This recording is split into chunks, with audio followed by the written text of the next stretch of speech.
And we are live. I'm running a little late. It's 7:02. Oh my goodness. Listen.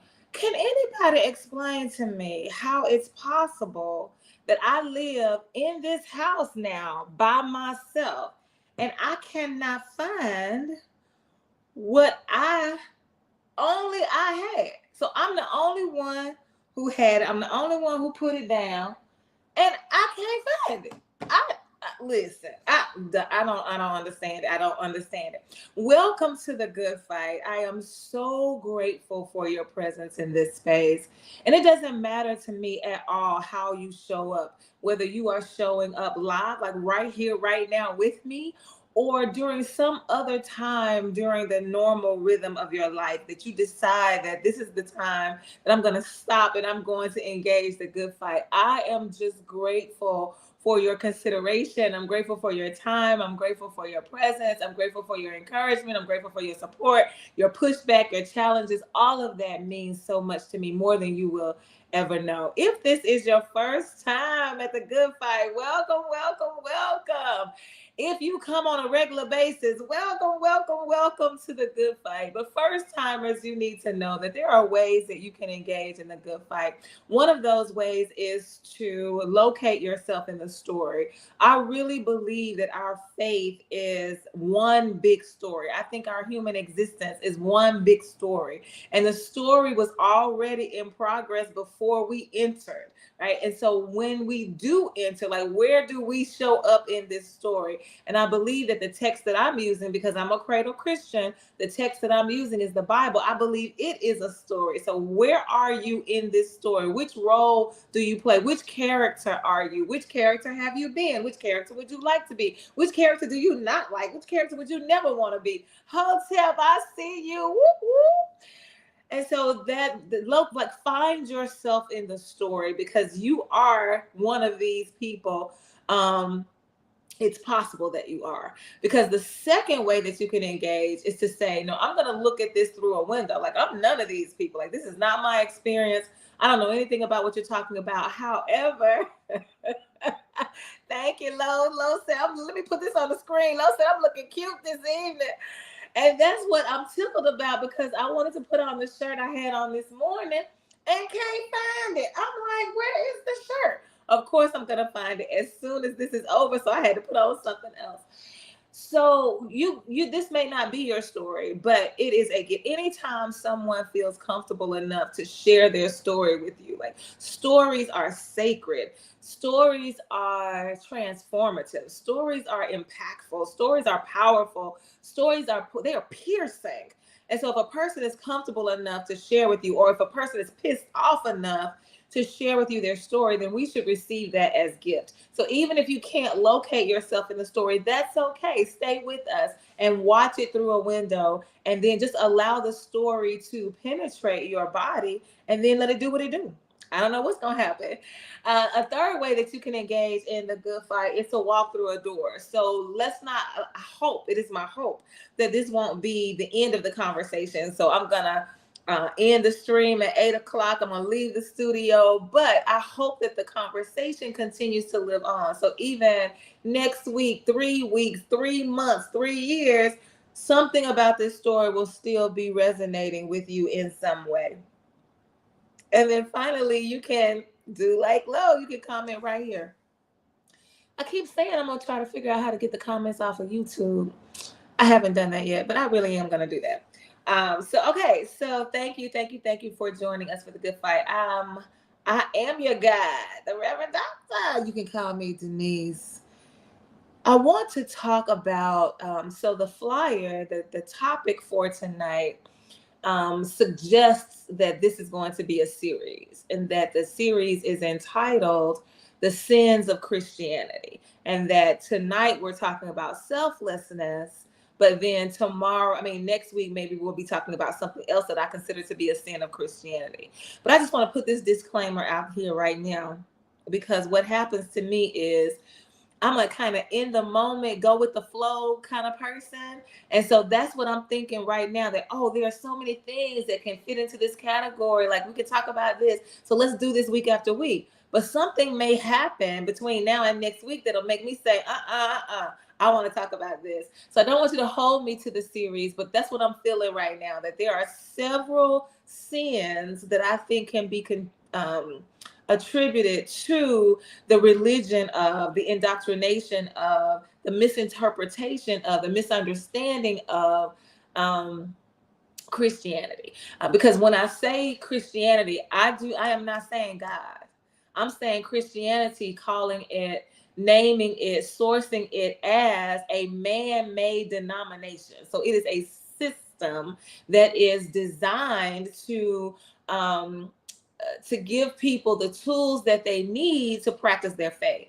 Only what has happened, just like anything that is man-made, or should I say human-made, everything that is made by a human, there is room for corruption to creep in. And so religion has become a tool that people can use as oppression, a tool that is weaponized to dehumanize, a tool that is weaponized to exclude, a tool that is weaponized to shame and humiliate. And so I don't believe that religion is God. Let me be clear about that. I believe that there is a God.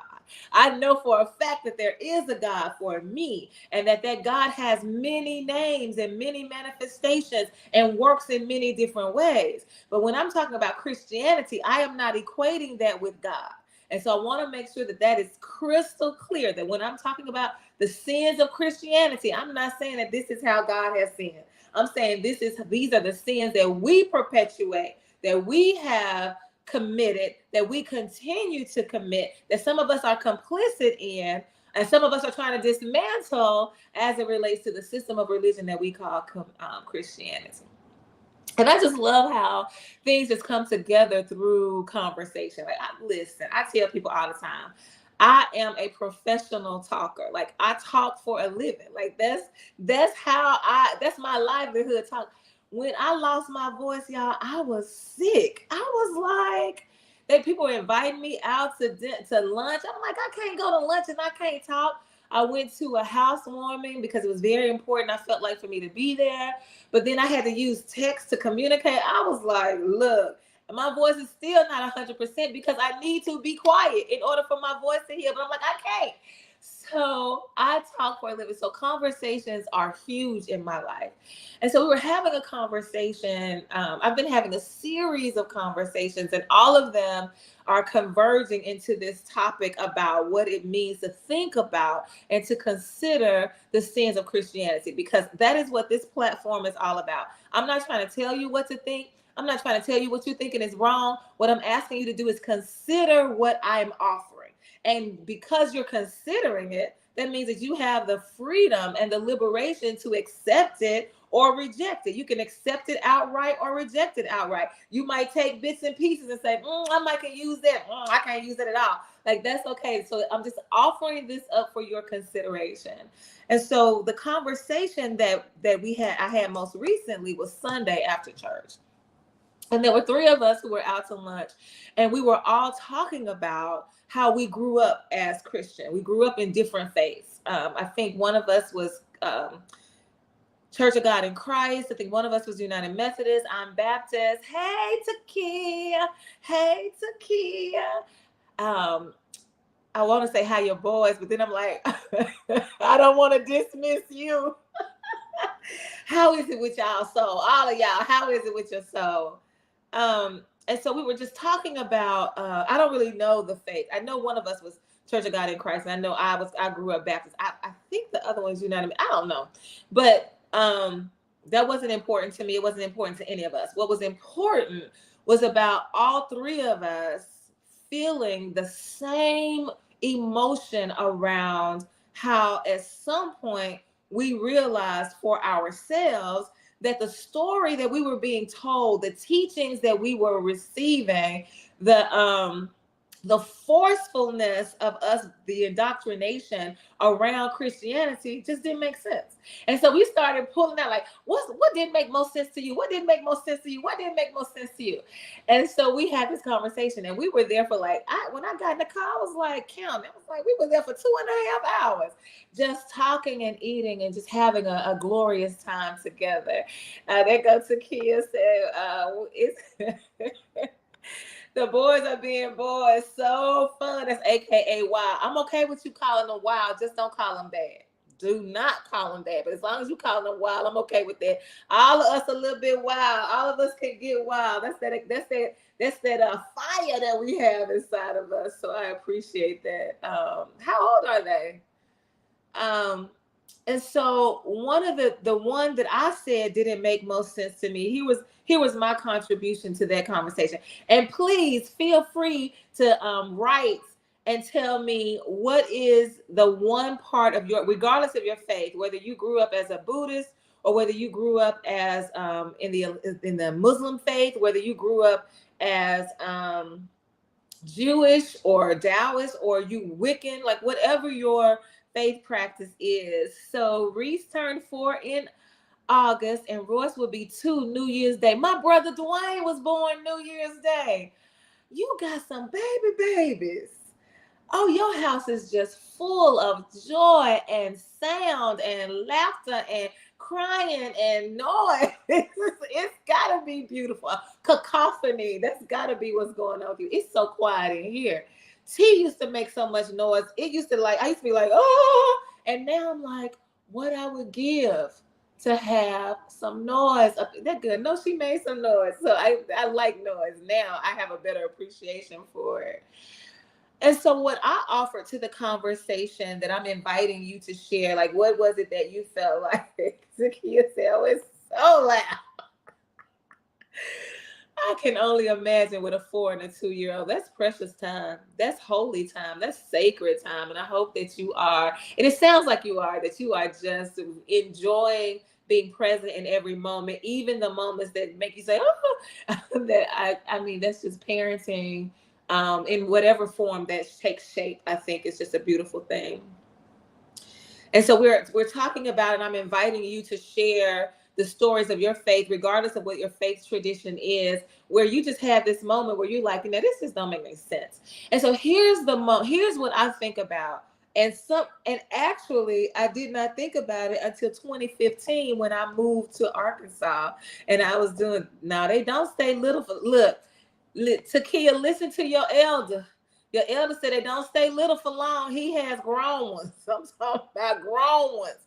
And so listen to your elders and cherish every moment. Absolutely. And that's for all of us. And it's just not those of us who are parenting, but we have to cherish every moment. I know earlier today, I was about to go off on this track thinking about something. And I said, whoa. I'm going to stay right here, present in this moment. That's not even worth my time and my energy. Things are happening right now. I'm having these thoughts and these feelings about tonight, about tomorrow. Like, let me not get off on that, because that's going to take me out of the presence, out of the present. And so let me stay right here. Oh, wait a minute. I didn't think about that. Having Reese during COVID really made me slow down, appreciate time, and also realize that some things just aren't that serious. Having Reese during COVID, oh my goodness, that had to be something. Because you were isolated and pregnant, woo, and delivered in labor in the hospital. Woo. Yeah, some things just aren't that serious. Yes, they are not. They are not.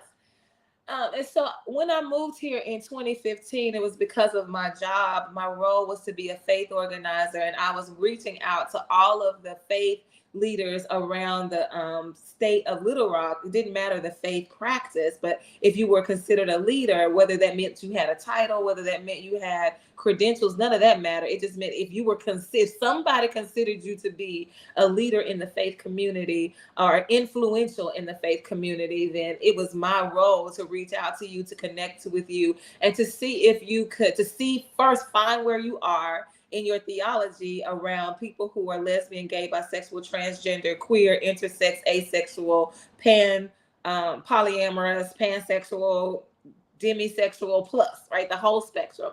Like, where are you? Where are you in your theology? And then if your theology was restricted, is there a way that we can engage in more conversation, in more activities, and more time together to see if you can expand that theology to include these members of our human family and allow them to become members of your church fully? Like, not just people that you say, yeah, all are welcome. Like the United Methodist Church, our motto is open hearts, open doors, open minds. But then we just had a whole split because we didn't agree with people who are LGBTQ. And plus, we didn't believe that was what did we say, compatible with the teachings of Christ. And so we're not talking about what you say, but like, can you really invite people to be part of the full worship, like, of your church, be fully engaged, fully participatory in whatever your faith practice is.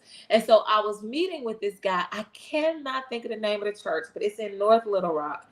I want to say that the church had the word ministries in it. And I want to say that the pastor's name was Ray. That's all I can remember from 2015. Yeah, as long as you are not homosexual. And then even if you are homosexual, it's okay if you are willing to be converted. If you are willing to confess homosexuality as a sin and allow us to usher you into the presence of Jesus, as if you ain't been in the presence, to usher you into the presence so that you can be saved, then you can say, oh yeah, we will receive you as homosexual if you are willing to take that step. And if you're not willing to take that step, then, oh, hell is going to be your home. Absolutely. That was the theology. And so that was my role, to make sure that, to try to expand people's theology that have restrictions. And for those people who already had an expanded theology, how do we get you to be vocal about it? Because your peers will hear you more than they hear, even though I was their peer, right? So I'm ordained clergy, which is what made me a better fit for the role. So I am your peer. And so sometimes we can hear each other better. But I was a stranger coming in also, because I'm from Mississippi. I just showed up on the scene, and now I'm trying to tell people about their theology. So I wasn't really the one that they were trusting, and I understood that. So how can I get those of your colleagues to work with me to help you broaden your theology on a social level and on a political level, because of the laws that we continue to pass that plague and dehumanize and refuse to see and respect and honor the lives of people who are LGBTQ plus. So that was my job, and that was my role.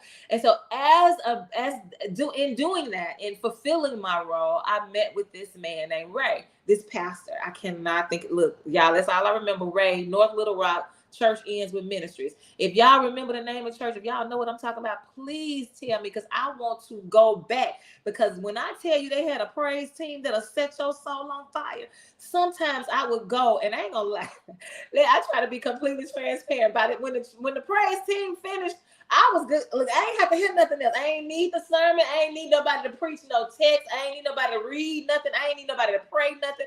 We had church in the first 15, 20 minutes, because that's just how powerful the music was. And I would love to go back and see what they're doing, because I haven't been in years. But anyway, so I'm in his office, and he shares with me his understanding of sin. So he was one of the allies, right? So he was not a member of the LGBTQ community, at least not that I knew of, not that I was aware of. But he was an ally, because this is what he said to me. He had this whole, it seems like he was drawing it out, but I don't remember the pictures. He said, if the Bible says that God took the sins of the world, I didn't even think to pull up that text. When God was crucified, when Jesus, let me say Jesus, for those of you who really aren't too keen on the Trinity, on the Trinity, and I get it. So let me just talk about Jesus. Jesus in the New Testament book of John shows up manifested in the flesh. And the way we are taught is that the whole purpose of Jesus showing up in the flesh is to get us to move from the transition from the law to grace. Because the law with Moses' 10 commandments that turned into 614 different rules and regulations, it got to the point where people could not measure up to that long, like who can remember 614 rules? We can barely, do y'all even remember the 10 commandments? Like we can say, thou shalt not have an idol God, like, yeah, we can do like 2 or 3 of them, but we can't remember 10. So can you imagine trying to live under 614 different rules and regulations? And so the people were not able to practice their faith and live it out in a way that was meaningful and significant and sustainable because it was just too much. So even the makers of the law could not fulfill the law of their faith. And so the way that the way that I was taught, let me not say everybody, the way that I was taught is that was the purpose of Jesus, to bridge that gap, to say it's not about the law, it's about love, it's about grace, right? And so Jesus shows up as a manifestation of God to say, I'm going to now be the one who is the sin offering, the servant, the ultimate offering. Because in the Old Testament they would burn things on the cross as a sweet smelling savor, and that would be their way to offer sacrifices so that God would be pleased with them. That was just part of their practice. So Jesus comes in and says, well, wait a minute, I will be the ultimate sacrifice. And so the ultimate sacrifice means that I am going to stand in the gap. I am going to now be whatever the sin offering is that you would offer up, to say, no, you no longer have to do that, because I am now going to take on all of the sins of the world. I'm going to take them on me. Okay. And so that's why, that's what causes some people to say that in the New Testament, when Jesus says on the cross, my God, why hast thou forsaken me? Is at that moment that God has to separate God's self from Jesus, because Jesus is now the epitome of, the symbol of, the manifestation of, the demonstration of sin. So Jesus is sin. And so that's why, this is what they, again, I'm telling you my teaching. This is why God says, I can't be a part of this because I can't be a part of sin. So, you basically you on your own. But here Jesus is with all of the sins of the world now on his shoulders as he is crucified on this cross. He is crucified with all of the sins of the world. He is crucified. He dies. He is buried. And then he is raised from the dead. So if Jesus this is what I offered to the table on Sunday. This is where I get confused. If Jesus took on all the sins of the world and then died with them, so now the sins are with him, buried and gone. When Jesus is raised again, did he bring the sins back? So Jesus came into the world to rid the world of sin, took them on all by himself, died with them, but now they back? Like, how does that work? So that was what I offered to the table as, I don't understand that. And so that is what was kind of like just the icing on the cake to let me say, yes, I really want to have this conversation, not about Jesus. Like, I'm not trying to say nothing about Jesus. I'm not trying to attack anything or try to support or try to prove anything about Jesus. But the lies that we tell, the sin, because what I understand now, this is through my training. I just told you what I was taught from going to church.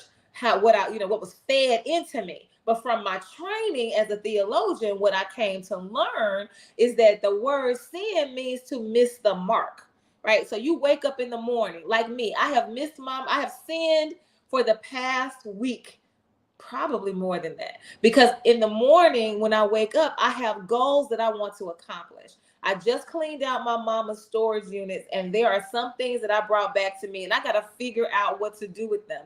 And so this house is in an uproar because things are being rearranged and misplaced. And for me, the way that I clean it looks worse while I'm cleaning. When I finish cleaning, you're like, but in the process of cleaning, I make a huge mess. And so exactly what looks like a mess to other people, like I understand it, but it looks like a mess. So every day I wake up and I say, okay, these photo albums, I'm gonna get them out of this bin and I'm gonna find somewhere to put them. They need to go in one of these closets because I know that there's some room in one of these closets. I gotta find it. I'm gonna use the bottom of the closet as a bookshelf, and I'm gonna put these photo albums here. Every morning for the last week, yeah, because I went and got not this past Saturday, but the Saturday before, I finished cleaning out the storage unit in Mississippi, and that's where these came from. So for over a week, I've been waking up every day saying, this is my goal, to make sure that I find a place for these photo albums, because I don't think that I'm going to throw them away. Like, I don't really know what I'm going to do with them, but I don't think I'm going to throw them away. At least I can't throw them away right now. And so I have sinned every day since last Saturday because I have not done what I set my mind to do that morning. So sin means to miss your mark, whatever your mark is. If you say, I'm going to sweep the floor, and you do not sweep the floor, then you can say I sinned because I missed my mark. So it's very innocuous in that way. Yeah, so Lo says digitize the photos. Like, that's what I've been doing. I've been taking pictures of them, and so that right now they're in my phone. And I really believe that I'm gonna do that. It's just that it's so many of them. The bin is like wider than this screen, and it's filled. And so each photo album is like this thick. So can you imagine how many pictures? Like, I'm not going to do that right now. So yes, that is the ultimate goal. The ultimate goal is to get them to not have to worry about having the actual picture. But right now I'm just not ready. But that is the goal.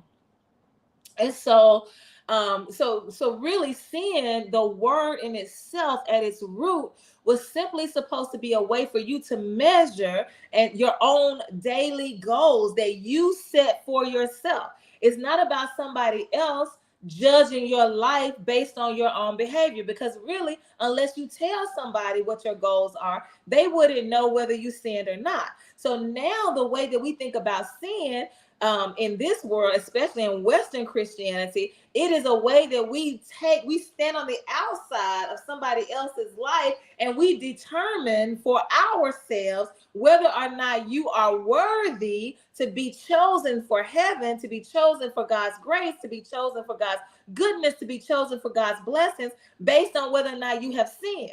And we don't consider sin to be missing the mark. Well, they might consider to be missing the mark, but we've named the sins.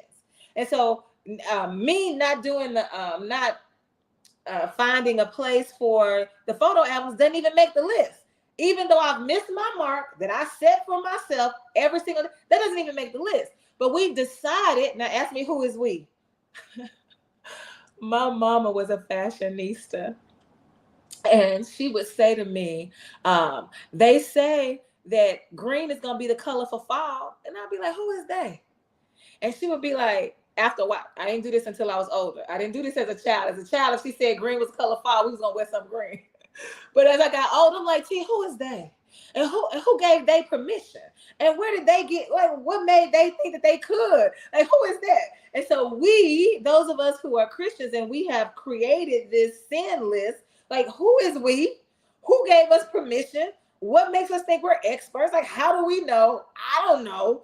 But we have this list. Whoever we have this list where we say, okay, if you smoke, that's a sin. If you drink, that's a sin. In some cases, if you wear pants, that's a sin. In some cases, if you cuss, that's a sin. In some cases, if you wear makeup, that's a sin. I am sinful for some folks because I don't have any hair. Like, all of these things that we have now declared to be sin, we have taken on the role of judge.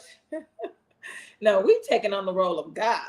And decided that we have the right to determine somebody else's destiny in terms of heaven and hell, because we're talking about Christianity, because we just decided, whoever decided it, now we keep perpetuating that.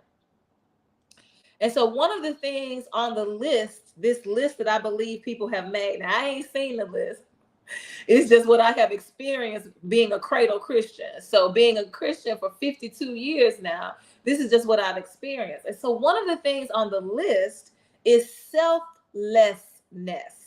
Not selfishness, because most of us say, oh, I don't want to be selfish, but selflessness. When we think about Jesus dying on the cross for our sins, because that's what we say, then we say, okay, this was the ultimate sacrifice. And if we want to be like Christ, we want to be selfless in the same way. We want to give ourselves over to the community. We want to make sure that everything we do is community minded. I want to make sure that I remove myself from the equation. I remove myself from the story. This is not about me. It's all about what I can do for somebody else. And I have this works righteousness mentality that says the more I do for other folks, the more I'm somehow gaining ground in heaven, where Jesus is and God is like taking score, like, oh, you fed the hungry. Okay, that's 1 point. Oh, you clothed the naked. Oh, that's 1 point. Oh, you gave somebody right. So some kind of way we've been taught to believe that this kind of work in making sure that we present ourselves for others for their benefit is the way to God's heart, is the way to get God to smile on us. And so that is what we have been doing as Christians. And the more we can diminish ourselves, the more we can hide ourselves. I know plenty of pastors, and I've said this before, I don't say it anymore, but I've said this before: hide me behind the cross. Like, I don't even want you to see me. Like, don't even see me up here preaching. I want you to see nothing but Jesus and him crucified. That's all I want you to think about. So all of the different ways that we can make ourselves invisible, that we can make ourselves small, that we can make ourselves not matter, the more we can do that, the better Christians we are, the better faithful people we are, whatever your faith is, the better we are community members we are, the better neighbors we are. And so we've been living our lives being selfless, right? And I'm like, I'm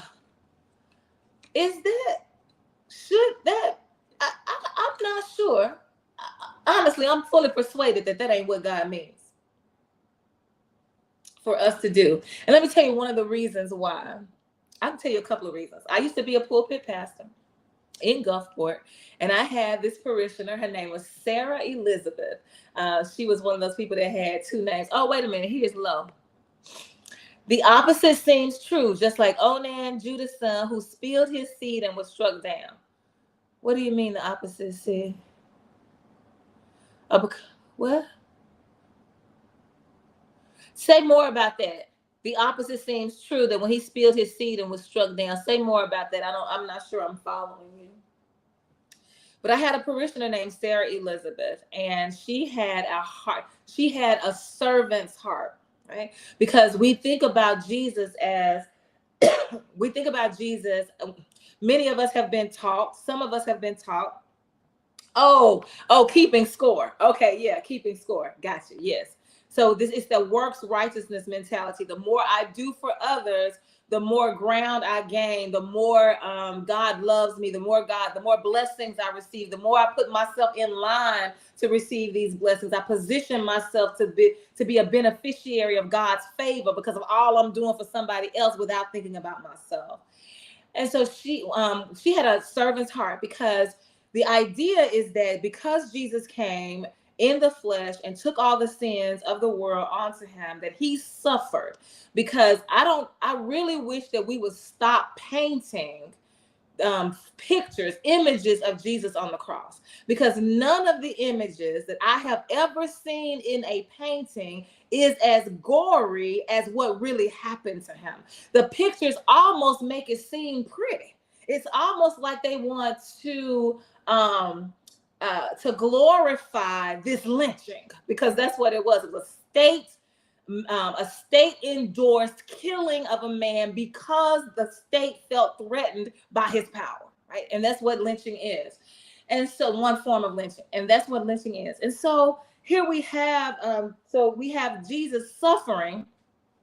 The closest that I got to seeing a more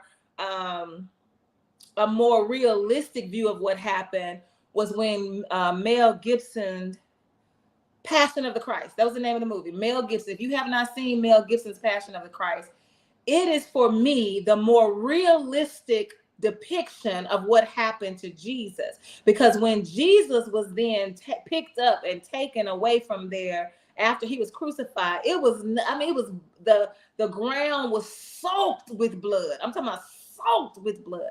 I mean, it was so graphic that my mama's pastor at the time, who was Reverend Charles Spann, he said he cautioned against going to see it. He was telling us as church members, don't go see it because that's how graphic it is. But I would push back and say, no, this is what you need to see, because we need to stop acting like Jesus was just like, oh, I love you. For God so loved the world. No. This was his skin his flesh being torn from his bone. This was his mother watching her son die, and she could not do anything about it. This was Jesus being hit and beat and beat. Like, this was just, I believe that there are some people who have the experience of seeing, well, I don't know if anybody still lives, but I know some people have seen something like this before they die. But in my lifetime, I've never seen anything like this. So this was the more realistic depiction.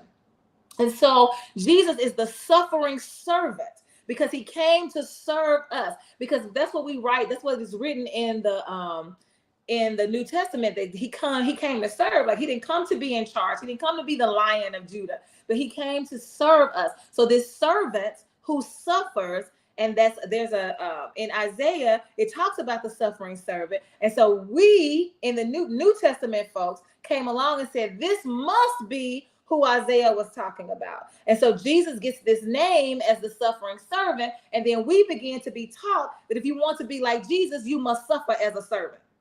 So if you want to be like Jesus, that means that you must serve everybody. Whatever anybody else asks of you, you must give it to them. It is a requirement because Jesus did it, and this is how you're supposed to live. And if you don't, then you really aren't Christian. So there's this shame that's attached to it. There is this fear that's attached to it. There's this oppression that's attached to it, because you're not free to say, no, I don't want to do this. You have to do it if you're going to be a servant. And then what comes along with that is the suffering, that there must be some impact on your life.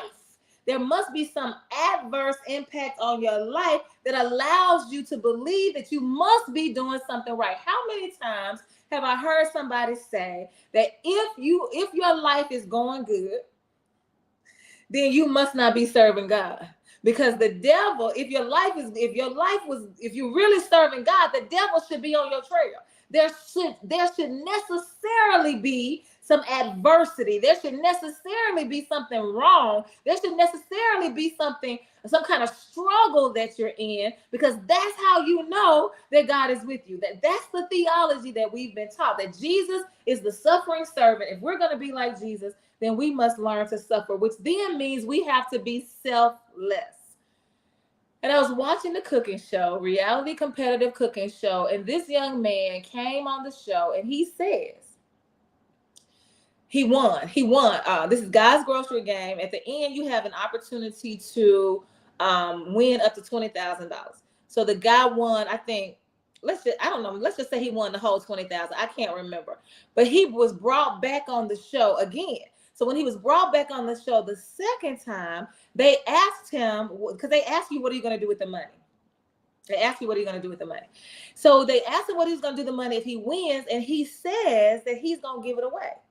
He also said that with the first money that he got, he was able to stop couch surfing because he did not even have shelter over his head that he could call his own before the first time he won. And so he was able to stop couch surfing and find himself shelter so that he could be more independent as a human navigating this experience that we call life. So now he has an opportunity to win more money. And they said, well, what are you going to do with this money? So he says, well, now if I win, I want to give it away to charity. And I'm like, wait, what now? And so when he said that, Guy was like, Guy, who is the host of Guy's Grocery Games, Guy Fieri, he was like, oh my goodness. Like, he was so touched by the fact that this man said that he was going to give away all of his money. The guy ends up winning, And I think he won based on his story, not based on his gifts. But that's beside the point. The guy ends up winning, and God, when the guy wins, he's like, we're not even gonna make you run through the store because of what you want to do. We're just gonna give you the $20,000. So they were so mesmerized by this suffering servant, because if you got $20,000 and you didn't even have a home, then I guarantee you there were other things that you need to do with that $20,000, and that $20,000 was probably gone like that. Think about it, because if you're now getting a home, whatever the home looks like, you got to sustain the home, which means you got bills every month. You got the bill of your mortgage or your apartment or your rent. Your rent. You got the bill of gas and water. You got the bill of transportation. However, even if you riding the bus, you got to buy them tickets. And so it's like $20,000. So now you get some more money and you're going to give that away, which means what? It's going to be very soon when this young man is going to end up right where he was before. But his understanding of what it means to be a good human is to, even if it means I end up back on the street, at least I did something good for someone else, because I am selfless.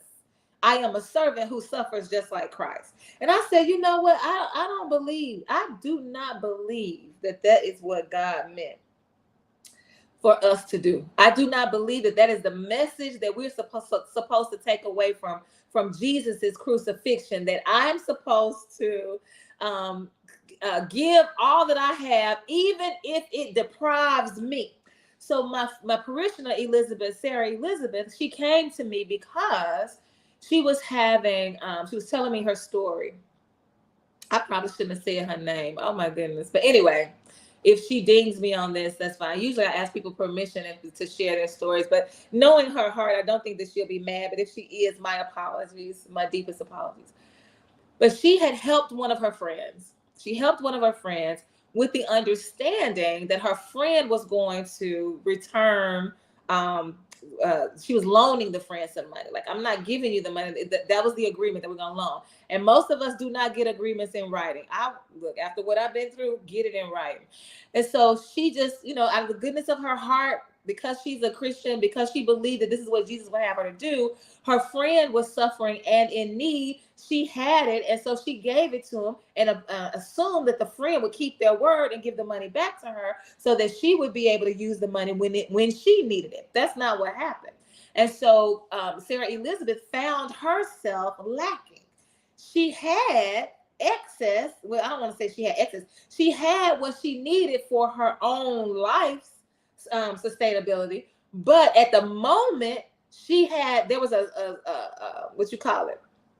there was a grace period where she didn't have to use it right now. She was gonna need it, but she didn't need it right now. So I'm gonna go ahead and let you use it. And by the time you give it back to me, it'll be on time for me to use it for my life. Like, that was the understanding. Many of us have done that more than once. We think nothing about it, especially if you've been indoctrinated to believe that selflessness is a virtue.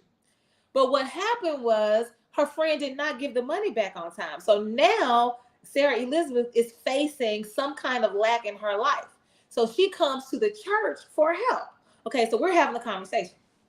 So I'm the pastor of the church.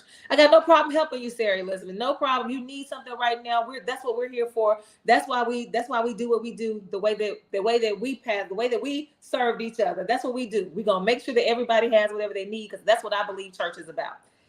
And once we take care of this lack, I want you to come back in, because I'm a pastor. I do pastoral counseling, and let's have a talk. Let's have a broader conversation about this.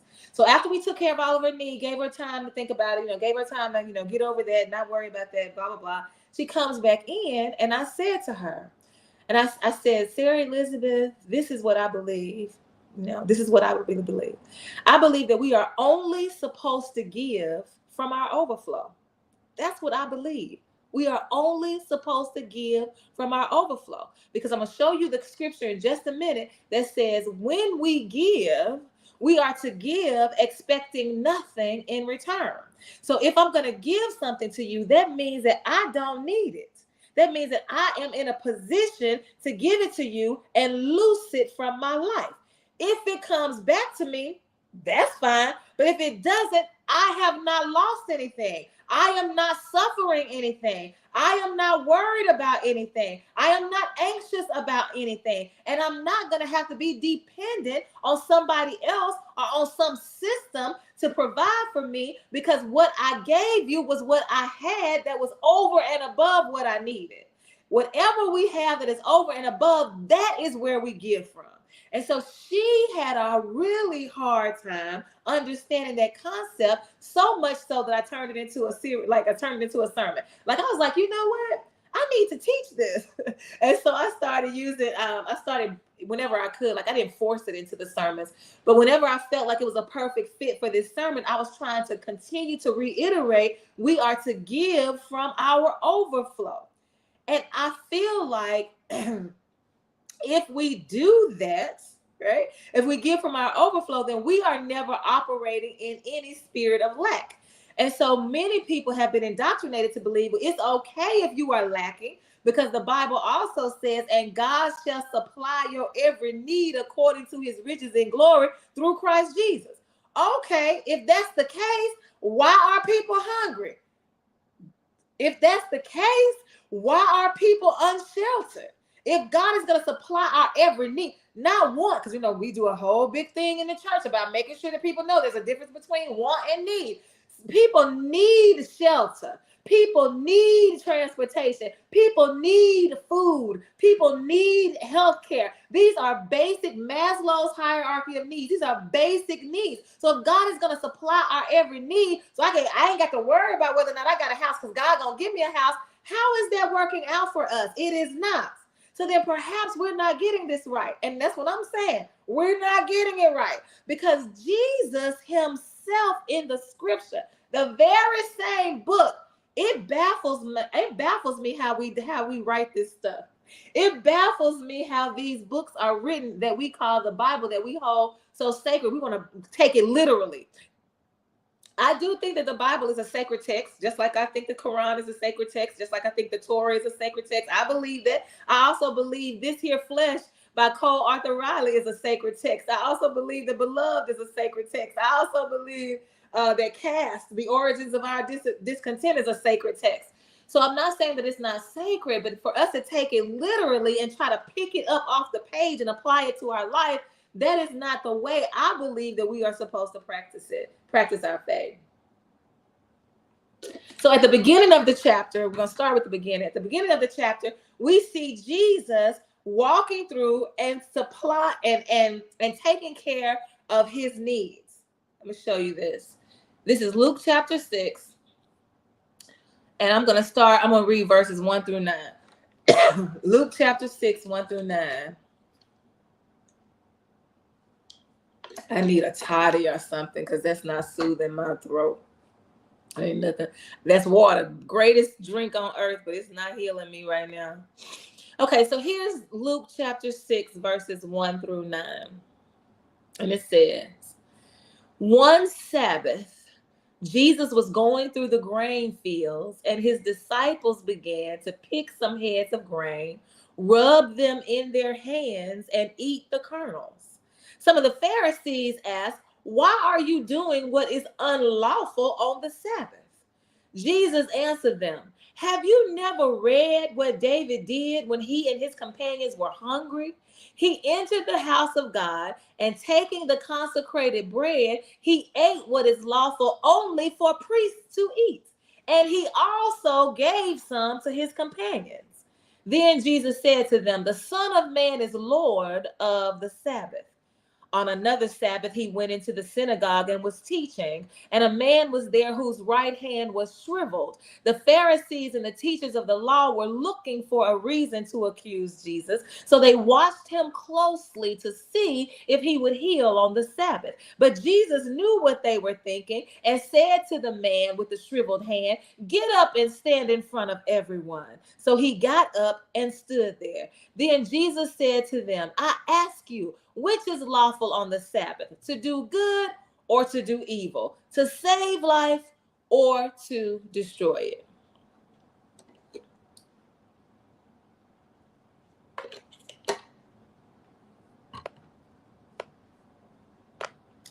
So at the very beginning of this chapter, we have Jesus, first of all, disregarding the law.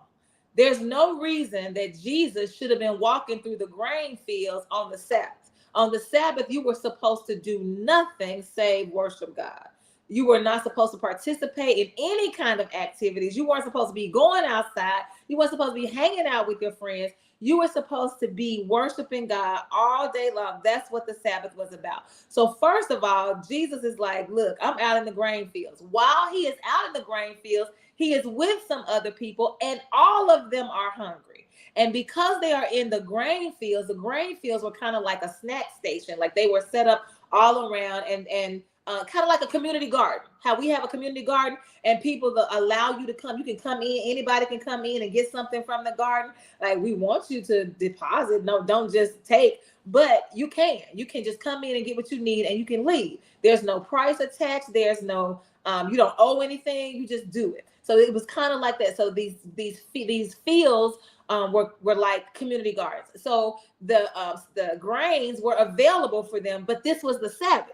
So if it hadn't been the Sabbath, nobody would have thought anything about it. But here he is. So here he is on the Sabbath, and he's taking from these grain fields, and he allows himself and those with him to eat because they are hungry. The Pharisees, now this is where I get kind of confused. Like, how the Pharisees gonna ask him a question like, what they doing in the fields, because ain't it the Sabbath day? So you dinging him for being in the field, but you in the field watching him, like, what are you doing? Anyway. So he was like, didn't you hear the story about David? David goes into the temple and he sees some food. They hungry. And the food, this is only for the priests, because priests, they set aside part of the offering, the animal offers, the burnt offers, the sacrifice. The priests were allowed to partake of that. Like that was part of their payment for being priests. And so what was set aside and consecrated only for the priests, David ate, and he gave some to the people that were with him. And so Jesus was like, just like David, we hungry and food is available. Like, what's more important? Then he goes on to tell another story about this man who is on the Sabbath, the day that you're not supposed to do anything. All you're supposed to do is worship God. And so the man has a shriveled hand, and Jesus heals him on the Sabbath. The Pharisees are mad. How dare you heal somebody on the Sabbath? Listen now. How dare you heal somebody on the Sabbath? Because the law says that you're not supposed to do anything on the Sabbath. So Jesus basically sets up for us in these first 9 verses that the law don't make sense sometimes. It does not make sense for you to tell me that I can't eat when I'm hungry. It does not make sense for you to tell me I can't heal this man because it's the wrong day of the week.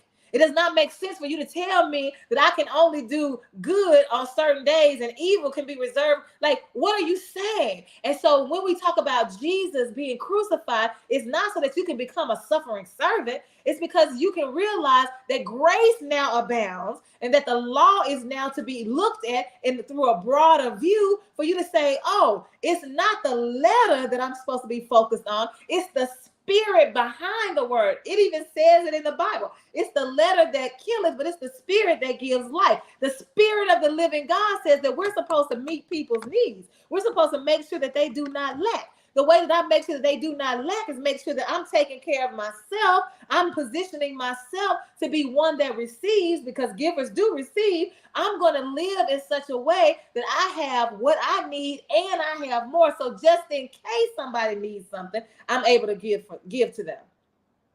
And so when I'm talking about positioning ourselves, I'm not talking about people right now. I'm not talking about people who are poverty stricken. I'm not talking about people who are living with food insecurity. I'm not talking about people who have no transportation. I'm not talking to them. I'm talking to those of us who do have all of those things and some more.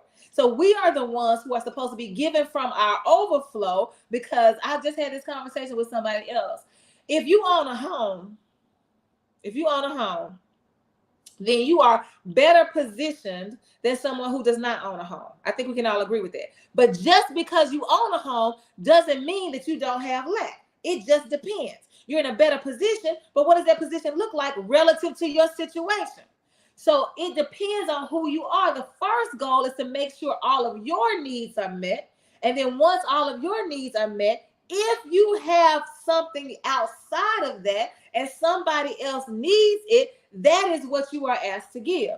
If you don't have anything, you are not compelled to give. You are not compelled to live this life of selflessness, which says, I'm going to give even if it makes me suffer. Because you are not, God is not mean for you to suffer. Remember, God says in John 10:10, the enemy comes to kill, steal, and destroy, but I have come that you might have life and that you may be able to live it to the full. You may have life more abundantly. Don't mean that you're going to have a whole lot of money. Don't mean you're going to have a whole bunch of cars. Don't mean that your house is going to be a mansion. It means that you can live life to the full. If you're hungry, you can't live life to the full. If you're hungry, you can't study in school. If you don't have shelter, you're not living to the full. So Jesus says, it is not my desire that you go without. It is not my desire that you lack. So don't let anybody tell you that the more you give away and the more you suffer, the more I love you. That is not the gospel. The good news of the gospel says that I have come to make sure that everybody is able to have every one of their needs met. And I believe Jesus wants us to have even more than that. That's why he said, I want to live life to the full. Life to the full means that I'm not living paycheck to paycheck. It means I can save. It means I'm well able to save. And I can save for me and I can save for the community. Because there will be some people who need. When God says the poor will always be with you, I believe that. I don't believe it the way that people say we should believe it. Like, don't worry about poor people like they were meant to be amongst us. No. We need to dismantle the barrier that causes people to be poor. But life situations and life circumstances can cause a person to fall on hard times. That absolutely can happen. Those of us who've been laid off, you know it can happen. Those of us who've gotten fired, you know that can happen. Those of us who have lost our spouses and then the money that we were making did not cover all the bills because they had they were making more money than us. You know that life happens. And so life happens that creates these situations where we have lack. And that's why as a community, we're supposed to be able to step in and say, I got you, boo. And I'm not expecting you to pay it back. It would be great if you do, because that means I can give it to somebody else. But if you don't, because you don't have it, it's okay. I don't need it. It's not detrimental to my life. It says charity. Oh, here's low. Charity begins at home and spreads abroad. You have to take care of home first. Yes, and so I'm going to take issue with. Okay, so here Jesus is at the beginning of the chapter taking care of home. Look, we hungry. I don't care what day it is. I don't care where I am. Here goes some food right here. I don't care if it's in the temple. I don't care how many. We're going to eat. We're going to take care of home. And Jesus said Jesus had the power to do this in himself because he's God. But he also says, but those around me, like, I'm not going to just eat for myself. I'm not going to just use my power to benefit myself. I'm going to make sure if I'm eating, everybody around me is eating. And then in that same chapter, when we get down here to, I'm running out of time, so which one do I want to read right before I go? When we get down here,